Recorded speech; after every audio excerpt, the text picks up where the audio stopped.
Good morning, people. Good morning. I hope you had a most excellent weekend. I certainly did.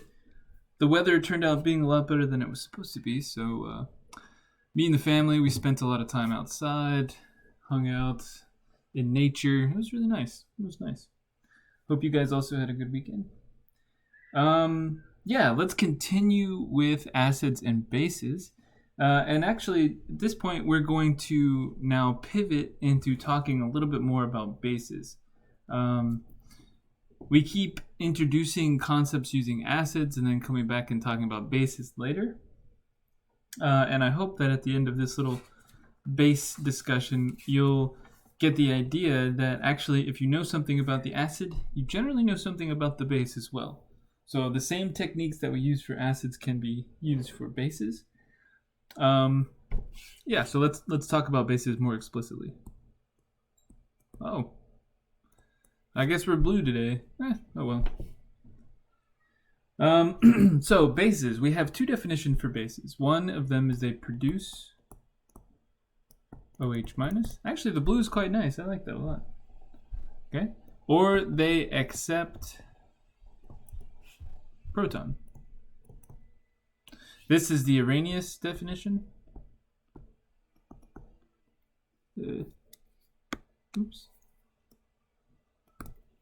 And this is the Bronsted-Lowry definition.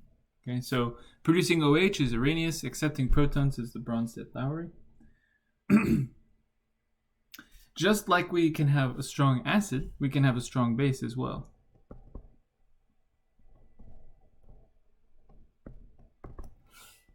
Okay, we can have a strong base, and this is also due to complete dissociation. Okay, so a strong base completely dissociates.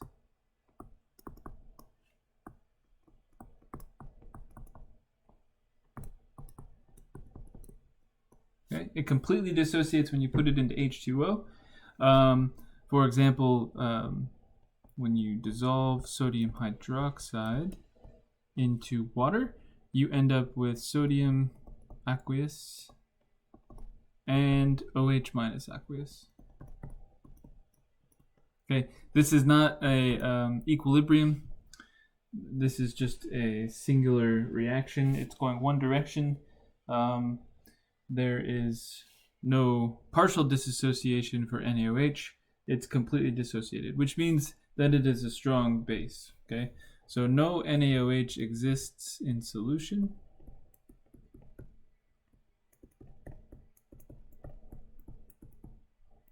Oops. Okay. And so if we were to make a solution of 1.0 molar NaOH, necessarily then we would know that the OH minus concentration is at 1.0 molar.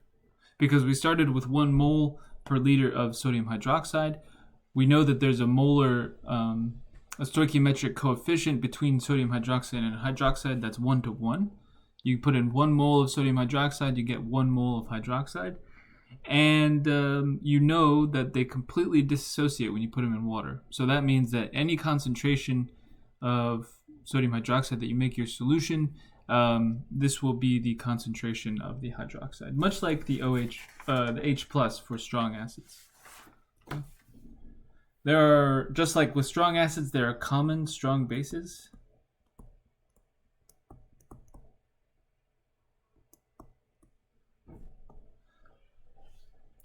Lithium hydroxide, sodium hydroxide, potassium hydroxide. You guys are sensing a trend here, I assume. Calcium hydroxide,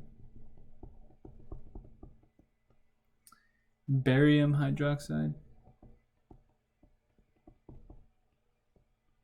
What? Oh man, I don't know what I just did. My brain is still on weekend mode. I did it again. What in the world? This is supposed to be that.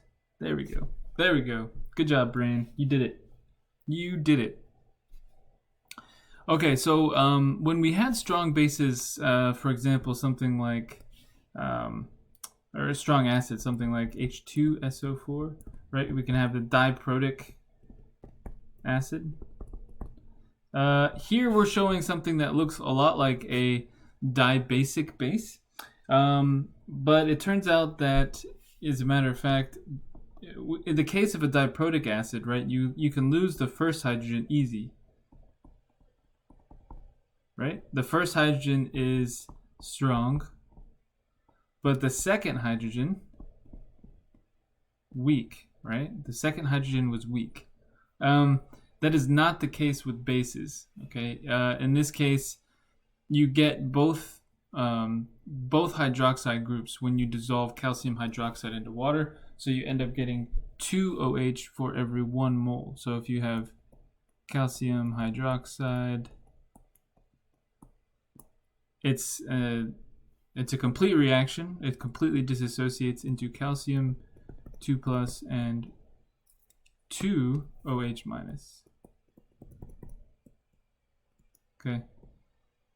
So slightly different from the strong acids, and is the fact that they completely strip apart. So you get both hydroxides at once. So you can imagine that if you have if you've made a solution with calcium hydroxide versus sodium hydroxide, the calcium hydroxide solution will be much more basic, just because you're getting more hydroxide per mole of stuff you put in. Okay, so we can also have weak bases.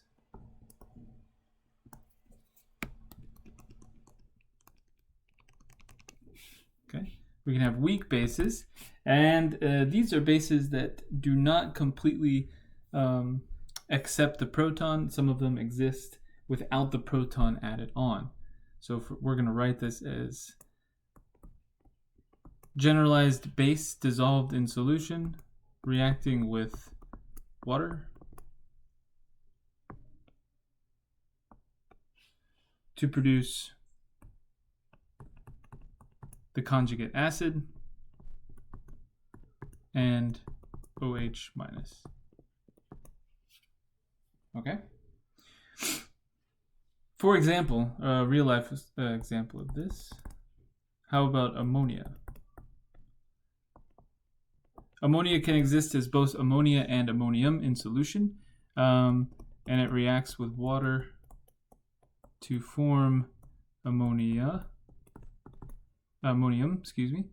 and OH minus.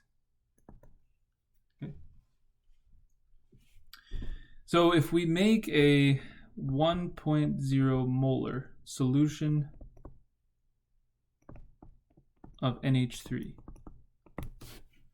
if we make a 1.0 molar solution of NH3, we will not have complete, production of OH minus in this case. So we're not going to have an OH minus concentration equal to 1.0. So actually the OH minus concentration will be less than 1.0 molar. Because we know that this reaction is not going to go to completion, it is in equilibrium. And since it's in equilibrium, we have to still have some of the ammonia, the NH3, present in solution. We can define a equilibrium constant expression here, okay? And that we call Kb, or the base dissociation constant, or the base ionization constant. And just like Ka and K in general, this is equal to products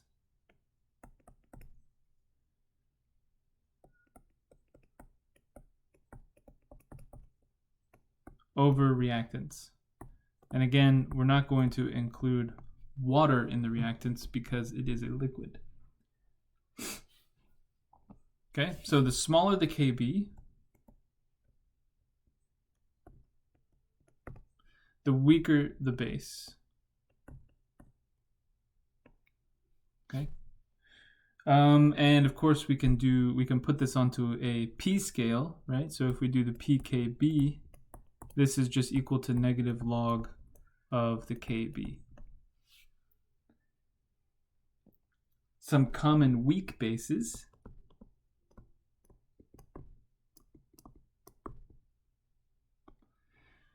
For example, carbonate. The Kb for this is 1.8 times 10 to the minus 4.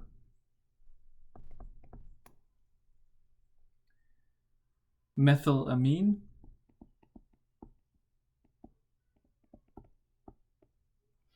Kb for this is 4.4 times 10 to the minus 4. Ammonia. The Kb is, let's see, what is it? 1.76 times 10 to the minus 5. And bicarbonate, which is just carbonate with one hydrogen attached, is also basic, and its Kb is 2.3 times 10 to the minus 8.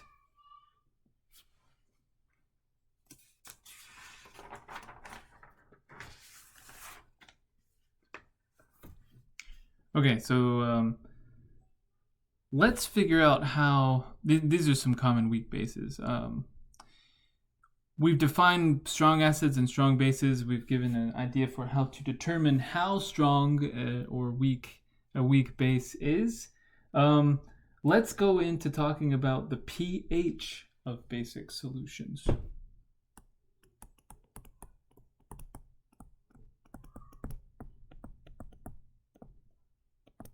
Okay. If we, just like with acids, we need to separate this into two different cases. So we have the strong base case and the weak base case, okay? So for the strong base, if we have one of these bases that are strong, we know that it's going to completely disassociate. So if we have, for example, 225 molar potassium hydroxide. That means that since potassium and hydroxide are 1-to-1, we know it's going to completely disassociate, so we're going to form an OH minus concentration equal to 0.225 molar, right? And we know that that H3O plus concentration and OH minus concentration are related by that Kw constant. So we can calculate the H3O plus concentration as equal to Kw over OH minus, so 1.0 times 10 to the minus 14 divided by the OH minus concentration, which in this case is 0.225, and we get the H3O plus concentration, which is 4.44 times 10 to the minus 14. Okay, so now we have our H3O plus concentration, and now we can calculate the pH. pH is equal to negative log of 4.44 times 10 to the minus 14. It's a lot of fours there. Weird. Is equal to 13.352. Now recall, I have 3 sig figs here, right? Since I have 3 significant figures going into the log, that means that I have to have 3 decimals that come out. That's just the rule of sig figs for logs. Okay, so we have our pH there, it's 13.352. Now remember, on our scale, basically everything above 7 means that it's a basic solution, and indeed this is quite basic. This is a really high pH, which makes sense. I mean, we're making a very concentrated solution of a strong base, so we would expect the pH to be quite high. Okay, so that's strong bases. They're just as easy as strong acids. The only thing you have to remember is this guy here, switching from OH minus to H3O plus concentration. Okay, what about weak bases? How can we determine the H3O plus or the pH for a weak base solution? The answer is, of course, ice tables. The most lovely things, right? You guys love them. I love them. Ice tables. Okay, let's do an example here. Let's calculate the OH minus concentration and the pH of a 1.0 or 0.100 molar ammonia solution. Okay, let's calculate the OH minus and pH of a 0.100 molar ammonia solution. So right off the bat, let's write up our equilibrium reaction. So we have NH3 reacting with H2O in the liquid form to form NH4 plus and OH minus. Now we're interested in this so we can figure out the H3O plus concentration, and therefore we can figure out the pH. If we set up our ice table here, ICE, we have on this side just the NH3. We're going to ignore the water like always. And then on the product side, we have, oops, this is concentration. And then on the product side, we have NH4 plus and OH minus. Okay. Initially, we have 0.100 molar ammonia, and we have 0 ammonium and 0 OH minus. Actually, we don't have quite 0, but I'm going to go ahead and assume that it's 0. Just recall that we do have some hydroxide present from the autoionization of water. But in this case, I'm pretty sure it's going to be quite negligible because we have a very high concentration of ammonia in solution. So most of the OH minus that we care about is going to come from the ammonia reacting with the water. Okay, let's represent the change in OH minus concentration as X. That means that we necessarily have to take away X from NH3. We gain X in NH4, and we gain X in OH minus. At equilibrium, therefore, we have 0.100 minus X. And for NH4, it's X, and for OH minus, it's X.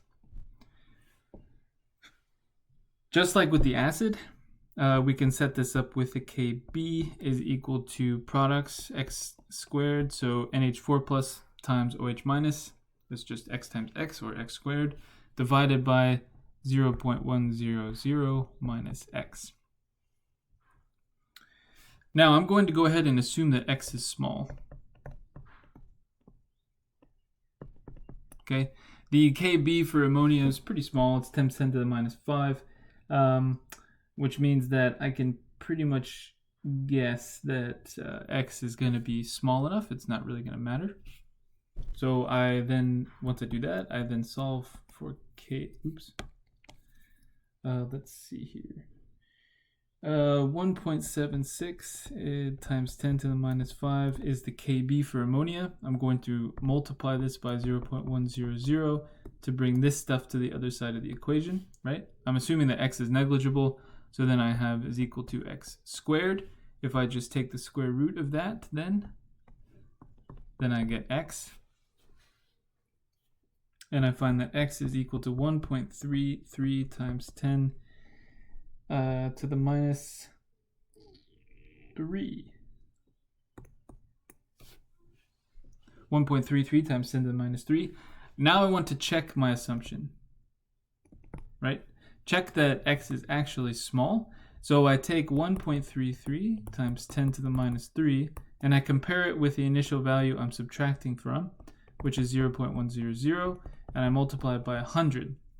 Now this has to be less than 5%, and it turns out that it is at 1.33%, which means that it's good. It's less than 5%, assumption is good. That means that we can move on. Now, the X represents our OH minus concentration. So OH minus is equal to 1.33 times 10 to the minus 3 molar. I want the H3O plus concentration. Oh, by the way, this is one part of the problem, right? It's asking for OH minus concentration and the pH. So we've just gotten the OH minus concentration. Hooray. Now let's go on to the pH. Because of this relationship between OH minus and H3O plus being equal to the water dissociation constant, I can just set this equal and we can solve for the H3O plus concentration.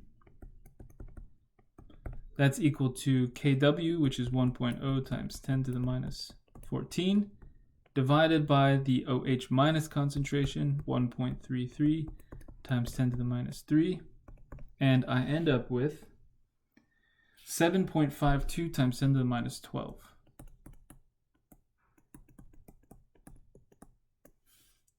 And this is our H3O plus concentration, so that's in molar.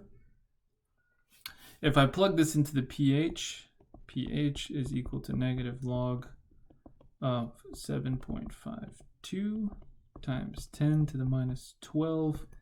I get 11.124.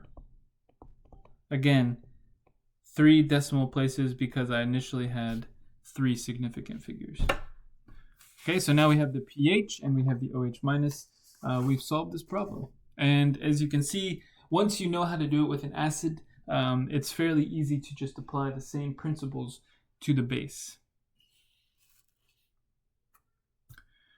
Okay, I will pause there for this morning and we will come to part 2 next. So I'm going to stop part 1 here, get some snacks, maybe stretch around a bit, talk to your dog, get some social interaction other than a computer screen. And yeah, I'll see you for part 2.